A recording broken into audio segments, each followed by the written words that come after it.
After my son cut me off and died, a lawyer called, then slid me a letter and a key. One revelation shocked me, the next felt like a final ultimatum. The call came on a Tuesday morning, while I was scrubbing burnt eggs from my skillet, the kind of stubborn mess that comes from cooking with a distracted mind. My phone buzzed against the chipped Formica counter, displaying a number I didn't recognize. Most unknown calls these days were telemarketers or scammers, but something made me wipe my hands on the threadbare dish towel and answer anyway. Mr. Harrison, this is Margaret Chen from Chen, Morrison and Associates. The woman's voice carried that careful professional tone lawyers use when delivering life-changing news. I'm calling regarding the estate of Robert Harrison. I understand he was your son. The skillet slipped from my numb fingers, clattering into the sink with a sound that seemed to echo through my empty kitchen. Robert was my son, past tense now, 3 weeks buried in Riverside Cemetery while I was still learning to live with the silence he'd left behind. Before we continue, please subscribe to the channel and let us know where you're listening in the comments. For 37 years, I'd been David Harrison, devoted father, reliable provider, the man who worked double shifts at the lumber mill so his boy could have everything I never did. Piano lessons, summer camps, college tuition paid in full without a single student loan. I'd given him my dreams, my savings, my unwavering belief that love could bridge any distance between us. I was wrong about almost everything. Robert had made his fortune in tech consulting, building a company worth millions, while I struggled to keep my mortgage current on a mill worker's pension. The success I'd sacrificed everything to give him had transformed my grateful son into someone who looked at me like an embarrassing reminder of where he'd come from. Our last conversation, if you could call it that, had been 6 months ago when he'd called to inform me he was updating his will.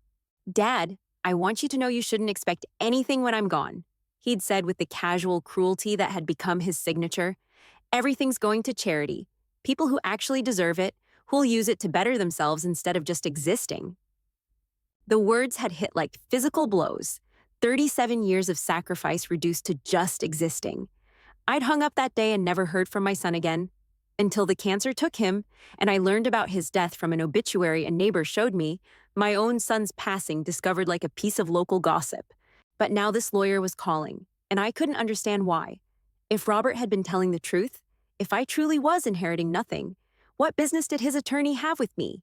"Mr. Harrison, are you still there?" Margaret's voice pulled me back to the moment. "Yes, I'm here. I don't understand why you're calling. My son made it very clear that I wouldn't be inheriting anything." A pause stretched across the line, filled with the kind of silence that precedes revelations. "Mr. Harrison, I think there are some things about your son's estate that you don't fully understand. Could you come to my office tomorrow morning? There are documents you need to see." Documents. The word felt heavy with possibility and dread in equal measure. What documents could exist that would matter to a man who'd been written out of his son's will? What was there to discuss beyond the final confirmation of my son's disappointment in the father who'd loved him unconditionally? I agreed to the meeting, more out of curiosity than hope, and spent the rest of that Tuesday evening sitting in Robert's old bedroom, now a shrine to the boy who'd grown into a stranger. His childhood trophies still lined the shelves I'd built with my own hands, each one representing a moment when I'd been the proudest father in the world. Little League championships, spelling bee victories, the science fair project we'd worked on together until midnight, testing different paper airplane designs. The irony wasn't lost on me. Here I was, surrounded by evidence of our once perfect relationship, preparing to receive official confirmation that my son's final act had been to erase me from his life completely. Wednesday morning found me standing outside Chen, Morrison, and Associates, a glass tower that represented everything my son had achieved and everything I'd never be. The lobby was all marble and mahogany, the kind of understated wealth that whispered rather than shouted. I felt like an intruder in my only good suit, the navy blue one I'd worn to Robert's funeral, carrying the smell of mothballs and decades of careful preservation. Margaret Chen was younger than I'd expected, maybe 45, with the kind of professional composure that came from delivering difficult news to grieving families. Her office overlooked the city where my son had built his empire, floor-to-ceiling windows framing a view I'd never seen from this height. "Mr. Harrison, thank you for coming." She gestured toward a leather chair that probably cost more than my monthly pension. "Before we begin, I want you to know that your son spoke of you often during our meetings." The statement caught me off guard. Robert had spoken of me to his lawyer? The son who'd cut me out of his life had been discussing me with his attorney? He did? The question came out smaller than I'd intended, carrying more hope than I wanted to reveal. Margaret nodded, her expression softening slightly. More than you might expect. Your son was a complicated man, Mr. Harrison. Brilliant, successful, but carrying burdens I don't think he knew how to share. Burdens. What burdens could Robert have possibly carried? He'd had everything, achieved everything, built the kind of life I'd only dreamed of giving him. What could a millionaire tech executive possibly struggle with that he couldn't solve with his intelligence, his connections, his vast resources? I'm afraid I don't understand, I said, settling into the expensive chair that seemed designed for people more important than retired mill workers. My son made his feelings about me quite clear. He told me I'd inherit nothing because I was just existing, not contributing anything meaningful to the world. Something flickered across Margaret's face, an expression I couldn't quite read. Surprise? Disappointment? She reached for a thick manila folder on her desk, the kind that suggested serious legal business. Mr. Harrison, did your son ever tell you about his company's first major contract? The one that really launched his success? The question seemed to come from nowhere, unrelated to inheritance discussions or will readings. He mentioned landing some big client early on, but he never shared details. We didn't talk much about his business. Margaret opened the folder, revealing documents that looked official and complicated, the kind of legal paperwork that governed the transfer of serious money. The client was Morrison Manufacturing. They needed a complete overhaul of their inventory management system. It was a $3 million contract that put Robert's company on the map. I nodded politely, still not understanding why this history lesson mattered to a man who'd been explicitly excluded from his son's legacy. Morrison Manufacturing, Margaret continued, was owned by James Morrison, my father. The words hung in the air like smoke, visible but not quite solid enough to grasp. Margaret's father had been Robert's first major client? The connection felt significant, but I couldn't understand how it related to me or why it would matter now that Robert was gone. My father made that decision to hire your son based on a recommendation, Margaret said, her voice carrying a weight that suggested we were approaching the heart of whatever revelation she'd called me here to hear. A recommendation from someone who vouched for Robert's character, his work ethic, his integrity. My heart began to beat faster, some instinct recognizing that we were approaching dangerous territory, the kind of information that could change everything I thought I knew about my relationship with my son. The recommendation came from you, Mr. Harrison. The world tilted sideways. The expensive office, the city view, Margaret's professional composure.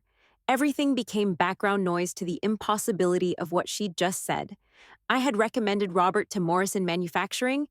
I'd never even heard of Morrison Manufacturing until 30 seconds ago. That's impossible, I managed, my voice sounding distant and strange. I never recommended my son to anyone. I didn't even know what his business did exactly.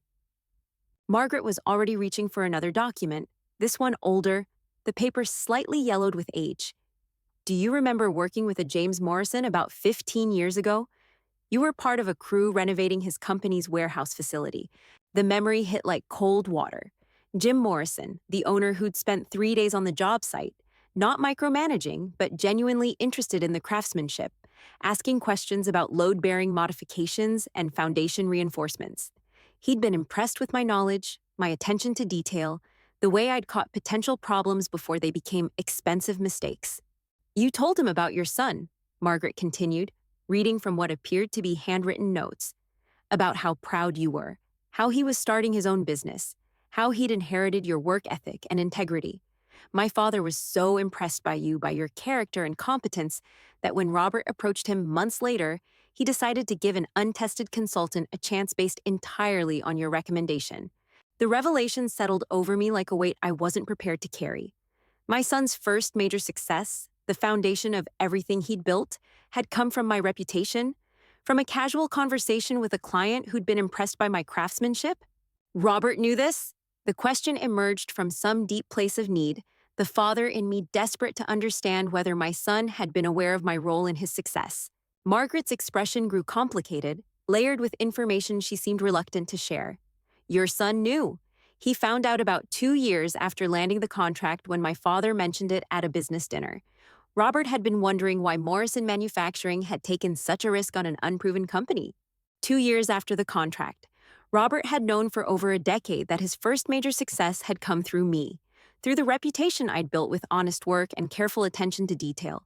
Yet he'd never mentioned it, never acknowledged it, had instead spent those years growing more distant and contemptuous. Why didn't he ever tell me? The question came out broken, carrying 37 years of confusion and hurt. Margaret closed the folder, her movements deliberate and careful. Mr. Harrison, I think your son struggled with that knowledge more than you might realize. The success he was so proud of, the independence he'd fought to achieve, had come through his father's reputation. For someone who'd spent years trying to prove he was more than just a mill worker's son, that connection was complicated. Complicated. The word felt inadequate to describe the emotional landscape my son had been navigating. Here I'd been, believing he was ashamed of me, embarrassed by my blue-collar background and simple life. But maybe the reality had been more complex. Maybe he'd been struggling with the knowledge that his greatest achievement had roots in the very background he'd been trying to transcend.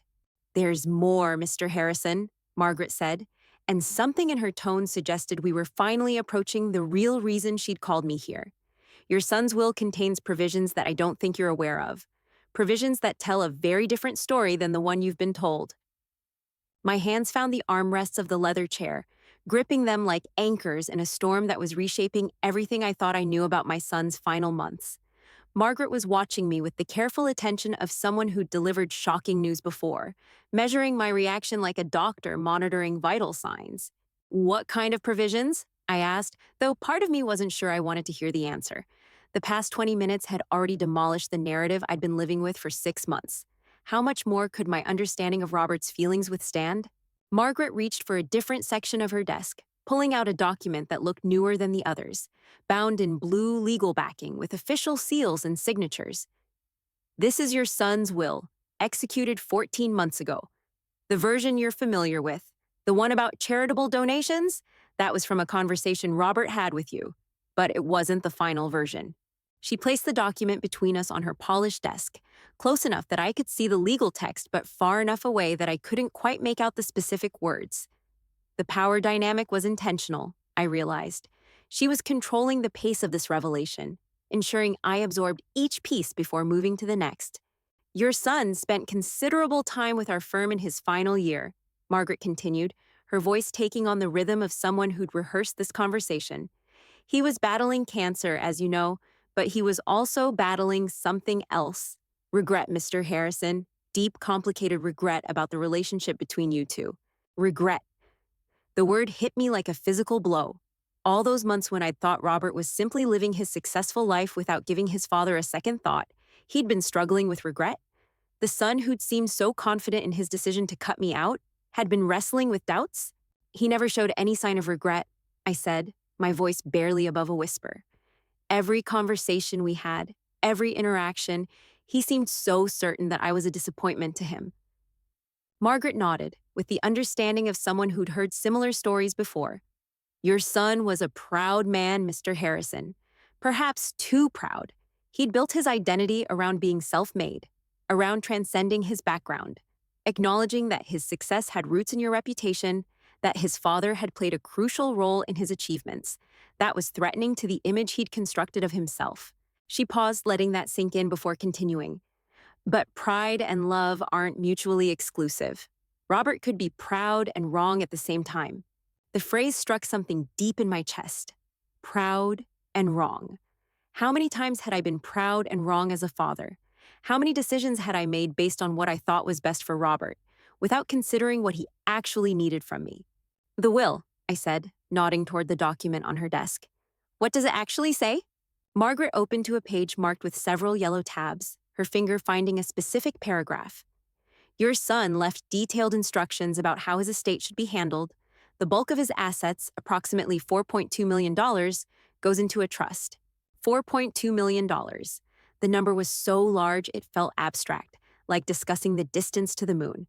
I'd never imagined Robert had accumulated that kind of wealth, though I supposed I shouldn't have been surprised. Success in technology could generate fortunes that seemed impossible to someone who'd earned his living with his hands. "A trust for charity?" I asked, trying to reconcile this with what Robert had told me months earlier. Margaret's expression shifted, and for the first time since I'd entered her office, she smiled.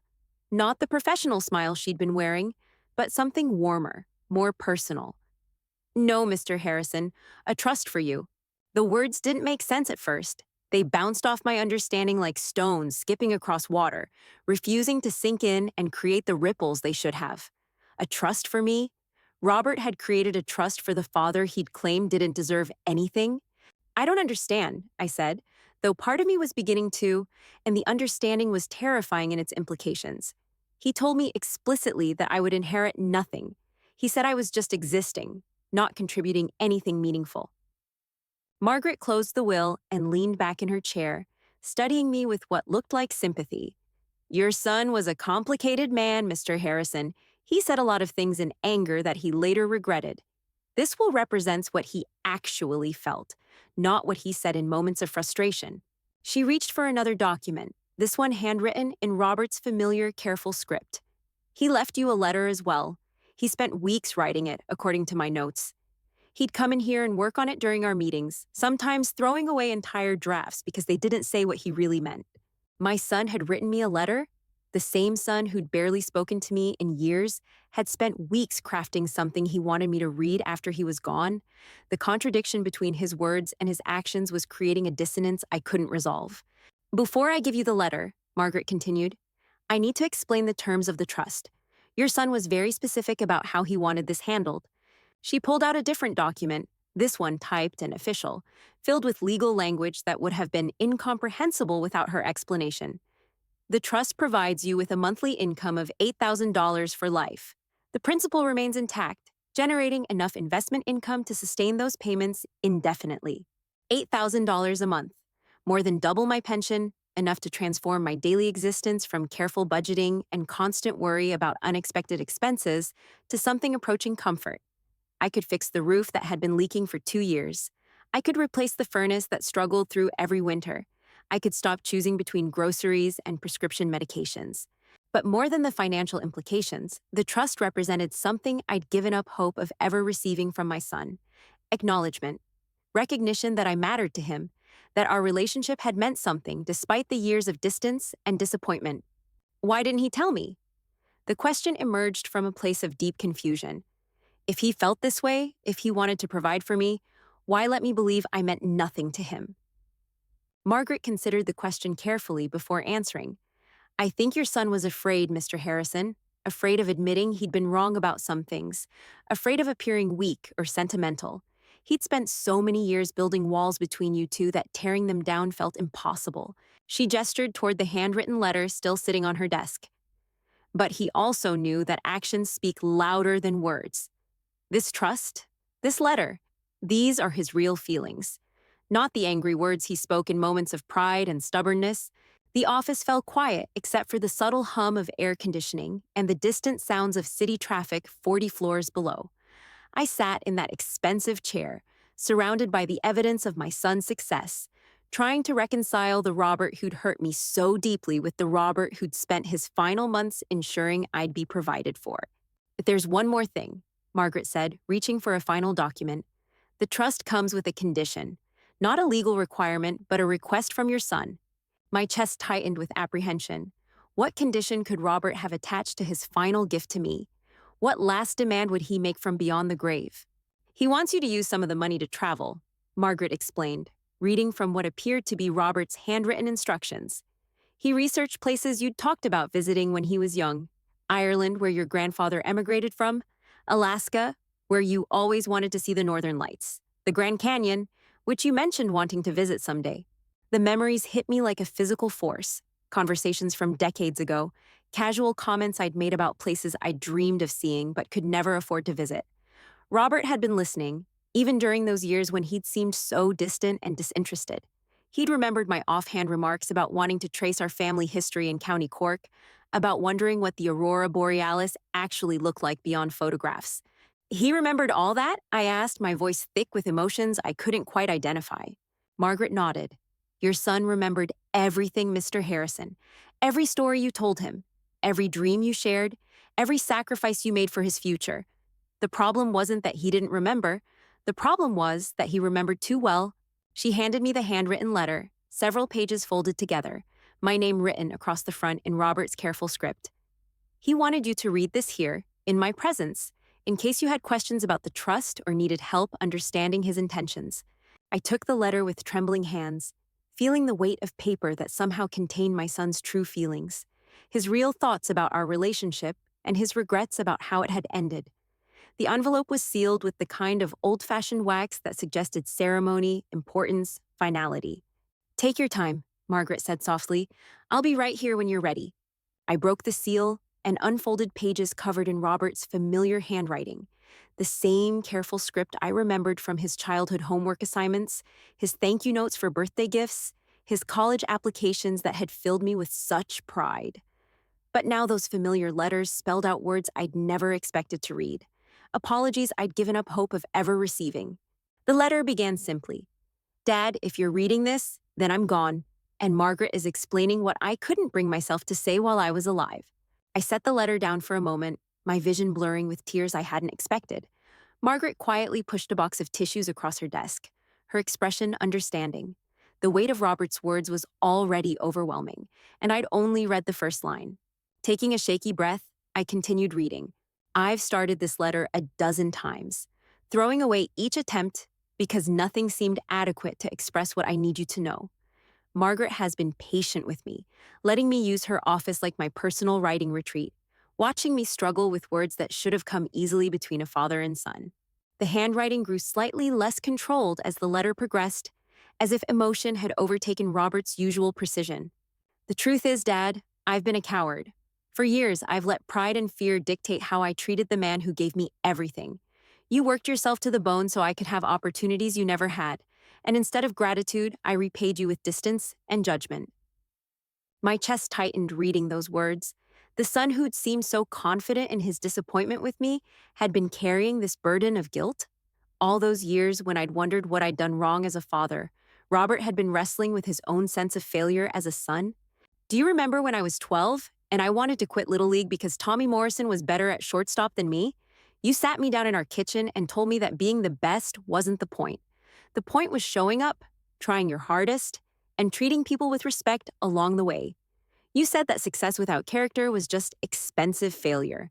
I remembered that conversation perfectly. Robert had been devastated about losing his starting position, convinced that being second best meant he was worthless.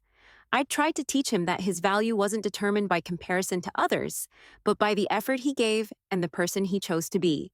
I forgot that lesson somewhere along the way, Dad. I let success convince me that I was better than my raising, that I transcended my background through my own brilliance. When I found out that Morrison Manufacturing hired me because of your reputation, it shattered the story I'd been telling myself about being self-made. The letter paused there, a small ink blot suggesting Robert had stopped writing, perhaps struggling with how to continue. When the text resumed, his handwriting was smaller, more careful. I should have been proud that your character opened that door for me. Instead, I was angry. Angry that my greatest achievement had roots in the very background I'd been trying to escape. So I pushed you away, convinced myself that you were holding me back, that your simple life was somehow a judgment on the complex one I was building. Margaret was watching me carefully as I read, gauging my reaction to revelations that were reshaping everything I thought I knew about my son's motivations. The Robert emerging from this letter wasn't the cold, successful businessman who'd rejected his father. This was a man tortured by his own contradictions, trapped between love and pride. The cancer diagnosis changed everything, Dad. When Dr. Phillips told me I had 6 months, maybe a year if the treatments worked, all that success suddenly felt hollow. I wasn't thinking about my company or my investments or my reputation in the tech community. I was thinking about fishing trips we took when I was young, about the treehouse you built me in the backyard, about how proud you looked at my college graduation. I closed my eyes, remembering that graduation day. Robert had seemed embarrassed by my presence, uncomfortable when I'd tried to take pictures or celebrate his achievement. I'd attributed his distance to natural independence, a young man ready to make his own way in the world. Reading this letter, I realized he'd been embarrassed by his own embarrassment, caught between love for his father and shame about feeling that love. I started coming to Margaret's office to write this letter because I needed to tell you the truth before I ran out of time. The truth is that everything good about me came from you. My work ethic, my integrity, my stubborn refusal to give up when things get difficult, those are your gifts to me. The success I built on that foundation belongs to both of us.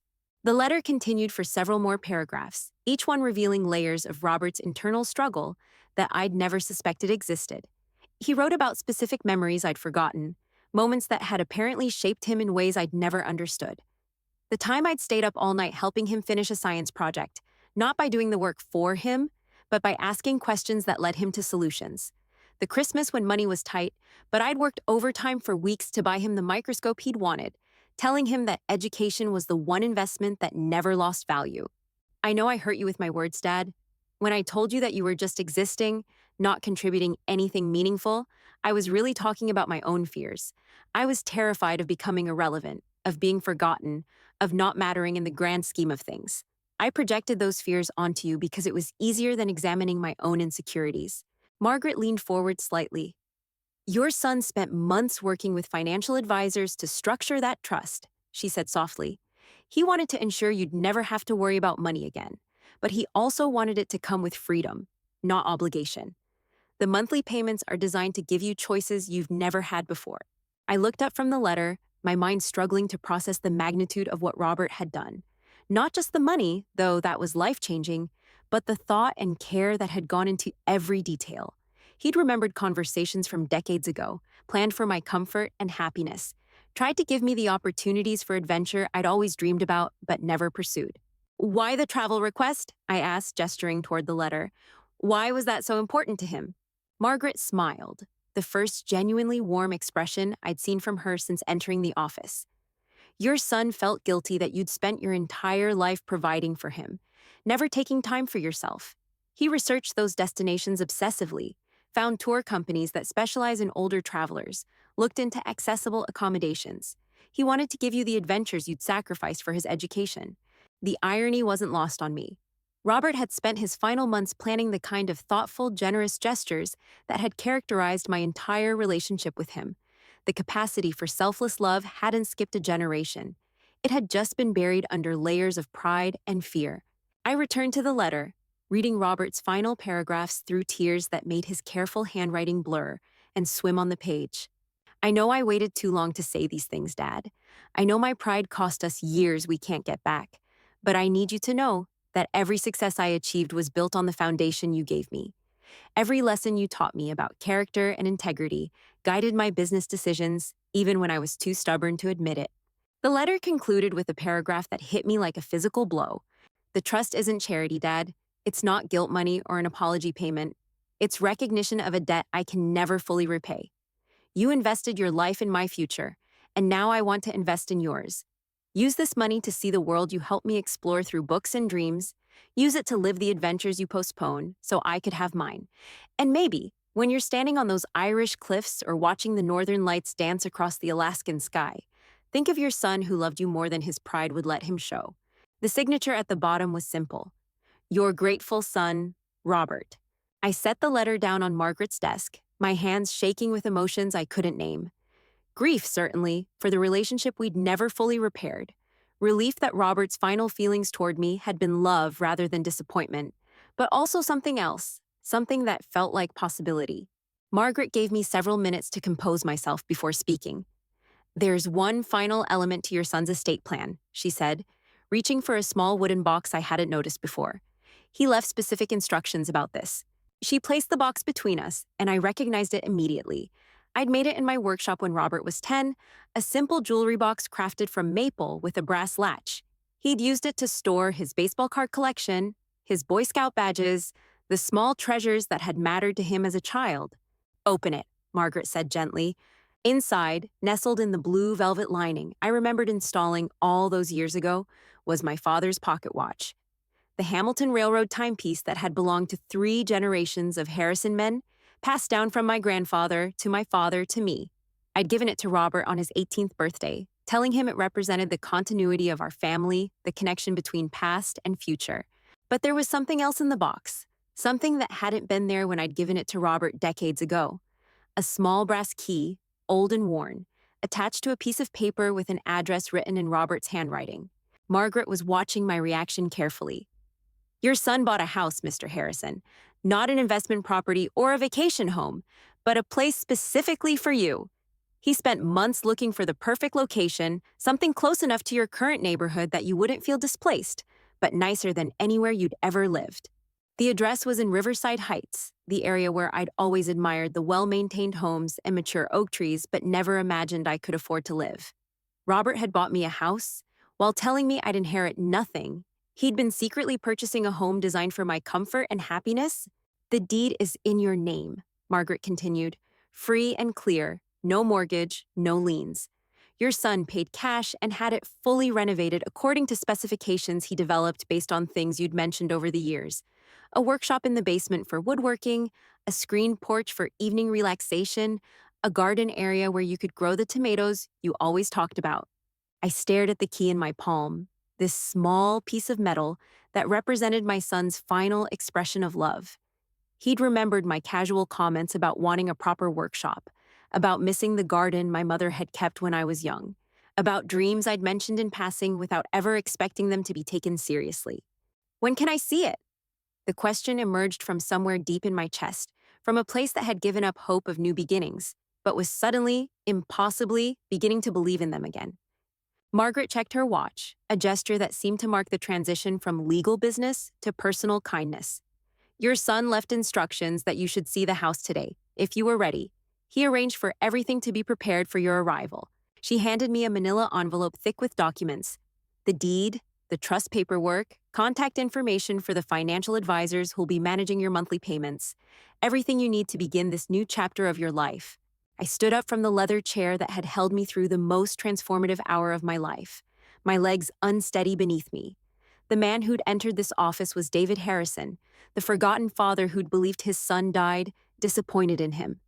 The man preparing to leave was someone entirely different, someone whose son had loved him enough to spend his final months ensuring his father's future would be everything his past had lacked. Margaret, I said, turning back as I reached her office door, thank you for helping him with all this, for letting him use your office to write the letter, for making sure his real wishes were carried out. She smiled, and I could see genuine emotion behind her professional composure. Your son was one of my favorite clients, Mr. Harrison, not because of the fees he paid, but because of the man he was underneath all that pride and stubbornness. He loved you deeply, and helping him express that love was one of the most meaningful projects I've ever worked on. As I walked through the marble lobby toward the glass doors that led back to the world, I realized that everything had changed in the span of 2 hours. The father who'd entered this building had been preparing to spend his remaining years in quiet resignation, accepting that his relationship with his son had been a failure, that his life's work had been unappreciated and unrewarded.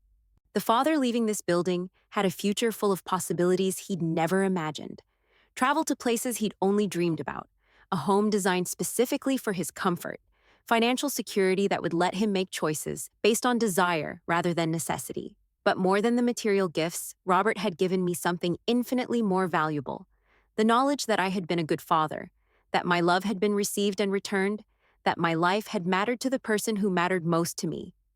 The afternoon sun felt warmer on my face as I walked toward my old truck, knowing it would be one of the last times I'd drive it out of necessity rather than choice.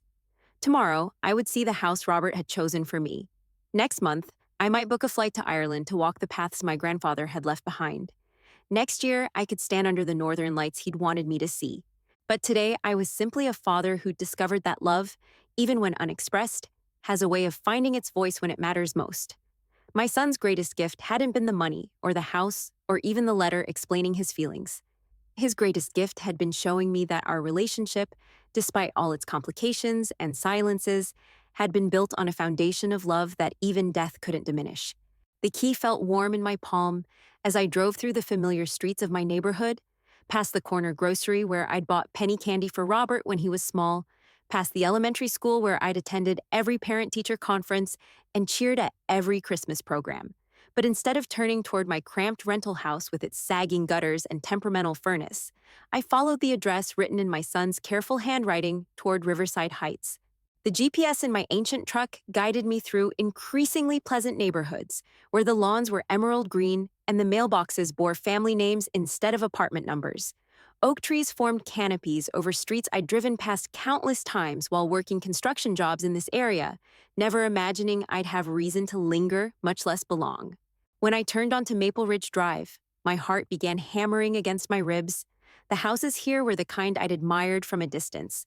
Modest but well-maintained homes with front porches and established gardens, the sort of places where families put down roots and built memories across decades. This was where people lived who'd made good choices, who'd planned ahead, who deserved the stability I'd never quite achieved. The address led me to a cream-colored craftsman-style house with dark green shutters and a wraparound porch that beckoned like an old friend's embrace. A wooden swing hung from the porch ceiling, moving slightly in the afternoon breeze. The front yard was landscaped with native plants that would require minimal maintenance, showing consideration for an aging man who might not have the energy for elaborate gardening. I sat in my truck for several minutes, engine ticking as it cooled, staring at what Robert had chosen for me. The house looked like it belonged to someone respectable, someone whose son might visit for Sunday dinners and holiday celebrations. It looked like a place where a grandfather might read bedtime stories to visiting children, where family traditions could be born and nurtured. The front door was painted a warm burgundy that complemented the cream siding perfectly. As I approached with the key Margaret had given me, I noticed details that spoke of Robert's attention to my unspoken preferences. A brass doorbell instead of a cheap plastic buzzer, window boxes beneath the front windows, already planted with herbs I could use for cooking, a small wooden bench beside the door where I could sit to remove muddy boots or rest packages while fumbling for keys. The key turned smoothly in a lock that felt solid and secure beneath my fingers. The door swung open to reveal hardwood floors that gleamed in the afternoon sunlight streaming through windows dressed with simple white curtains. The living room was furnished with comfortable pieces that managed to look both new and timeless. A leather sofa in rich brown, a matching armchair positioned to catch the light from the front windows, a coffee table made from reclaimed barnwood that reminded me of pieces I'd admired but never been able to afford.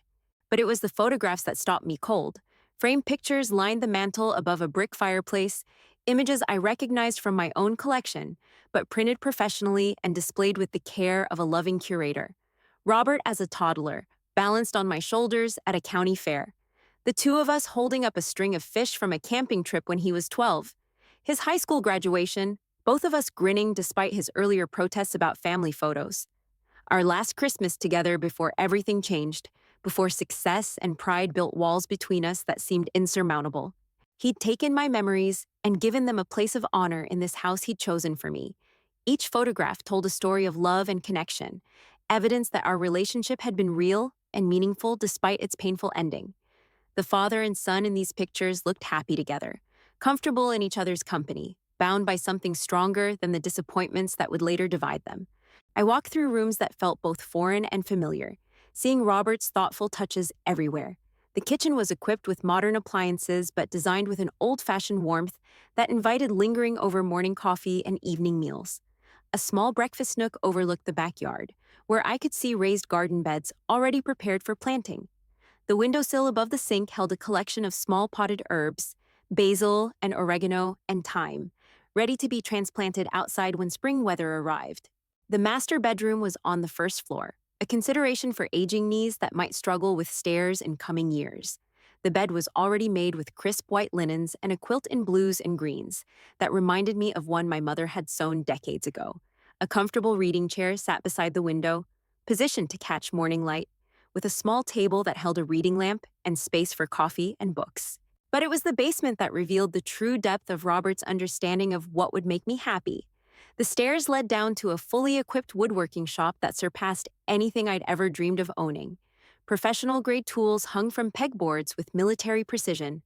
A workbench ran the length of one wall, its surface smooth and unmarked, waiting for projects that would give meaning to my remaining years. Lumber was stacked neatly in organized sections, different species sorted by size and grade. A note was taped to the workbench, written in Robert's familiar handwriting. "Dad, remember the birdhouses we made when I was 8? I still have mine on my office windowsill. I hope you'll build many more in this space and maybe someday teach your grandchildren the same lessons about patience and craftsmanship that you taught me." Grandchildren. The word hit me with unexpected force. Robert had never married, never mentioned wanting children, but somehow he'd held onto the possibility that his father might one day have grandchildren to spoil and teach and love. The optimism embedded in that single word was staggering, suggesting a future where our family line might continue, where the lessons I'd learned from my father and passed to Robert might find new expression in another generation. I ran my fingers along the smooth surface of the workbench, imagining the projects I might tackle in this space. Toys for children not yet born, furniture for friends who'd admired my craftsmanship over the years, repairs and improvements for neighbors who might become more than strangers in this new community Robert had chosen for me. The upstairs held 2 additional bedrooms, both furnished simply but comfortably. One had been set up as a guest room with a double bed and dresser, ready to welcome visitors I'd never been able to host in my cramped rental. The other served as a home office, complete with a desk, computer, and filing cabinet where I could manage the financial aspects of my transformed life. On the desk was another envelope with my name written in Robert's careful script. Inside, I found a letter shorter than the one Margaret had given me, but no less powerful in its impact. Dad, if you're reading this, you've seen the house, and I hope you understand what I was trying to say with every room, every piece of furniture, every detail I chose. This isn't just a place to live, it's a place to thrive, to pursue interests you've always deferred, to welcome people into a space that reflects the dignity you've always possessed, but perhaps never fully recognized in yourself. I know you'll protest that this is too much, that you don't deserve such generosity, but you're wrong, Dad. You deserve this and so much more. You deserve to wake up each morning in a place that honors the life you've lived and the love you've given. You deserve to have space for hobbies and interests beyond mere survival. You deserve to be comfortable in your own skin, in your own home, surrounded by reminders of the good man you've always been. The neighbors are expecting you.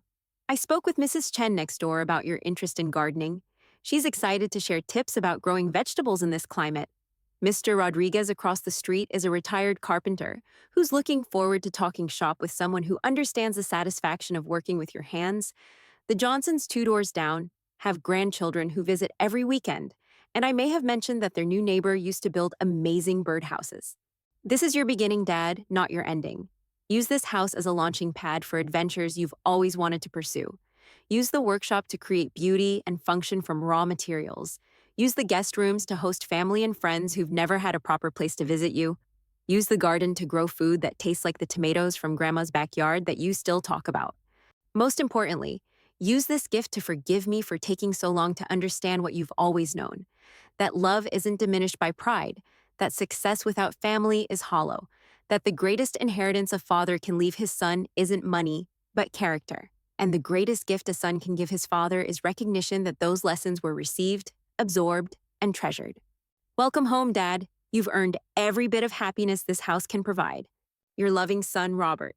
I set the letter down on the desk that was now mine, in the office that was now mine, in the house that would be my home, for whatever years remained to me. Through the window, I could see Mrs. Chen working in her garden, and she looked up with a wave when she noticed movement in the upstairs window. A friendly gesture from a neighbor who already knew my name, thanks to my son's preparation. The late afternoon sun was painting the walls of my new home in shades of gold and amber, and I realized this was the first time in decades that I'd watched a sunset from a place that truly belonged to me. Not a rental where I hesitated to hang pictures or paint walls, not a temporary shelter where I counted the days until I could afford something better, but a home chosen specifically for my comfort and happiness. My phone buzzed with a text message, and I was surprised to see it was from Margaret Chen. Mr. Harrison, I hope you've had a chance to see the house. Your son left one more surprise for you. Check the refrigerator. And please don't hesitate to call if you have any questions about the trust or need help with anything else. Robert would want you to know you're not alone in this transition. I made my way back down to the kitchen, my footsteps echoing differently on stairs that belonged to me rather than some distant landlord. The refrigerator was a modern stainless steel model that looked like it belonged in a magazine, but when I opened the door, I found it stocked with groceries, chosen with the same careful attention Robert had given to every other detail. Real butter instead of the margarine I'd been buying to save money. Fresh vegetables that looked like they'd been picked that morning.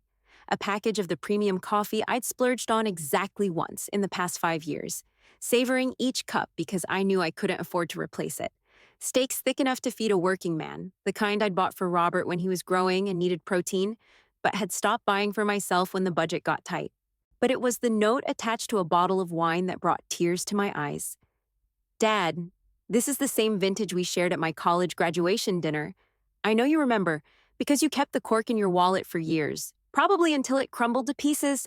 Tonight, I want you to toast your new beginning with something that represents one of our happiest memories together. You deserve to celebrate, and I wish I could be there to clink glasses with you. The wine was a California Cabernet that had cost more than I usually spend on groceries in a week, but Robert had remembered it perfectly. I'd ordered it that night because I wanted to mark his achievement with something special, something that acknowledged the magnitude of what he'd accomplished and the pride I felt in calling him my son. The cork had indeed lived in my wallet until it disintegrated, a small reminder of the moment when our relationship still felt unbreakable.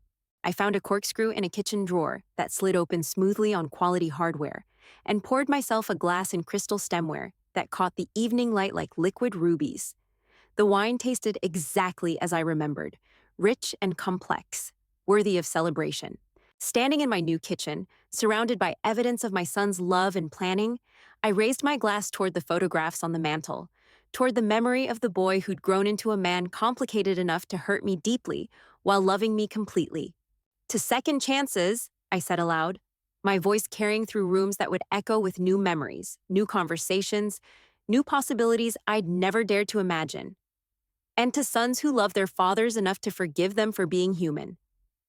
The wine warmed my chest as I walked through my new home one more time, seeing it not as a gift too generous to accept, but as recognition of a relationship that had been worth preserving despite its flaws. Robert hadn't just given me financial security or a comfortable place to live. He'd given me back my dignity, my sense of worth, my belief that the life I'd lived had mattered to the person whose opinion mattered most. Tomorrow, I would call the travel agent whose business card Margaret had tucked into the trust documents. Next week, I would introduce myself to neighbors who were already expecting me. Next month, I might stand in the Dublin airport, beginning a journey to trace my grandfather's footsteps through County Cork. But tonight, I was simply a father who discovered that love finds a way to express itself even when pride tries to silence it, that the greatest inheritances aren't counted in dollars, but in understanding, and that it's never too late for a new beginning, when that beginning is built on the foundation of a love that survives even death. The house settled around me with the comfortable sounds of a home accepting its new occupant, and I knew that Robert was finally at peace, knowing his father would spend his remaining years not just surviving, but truly living the life he'd always deserved.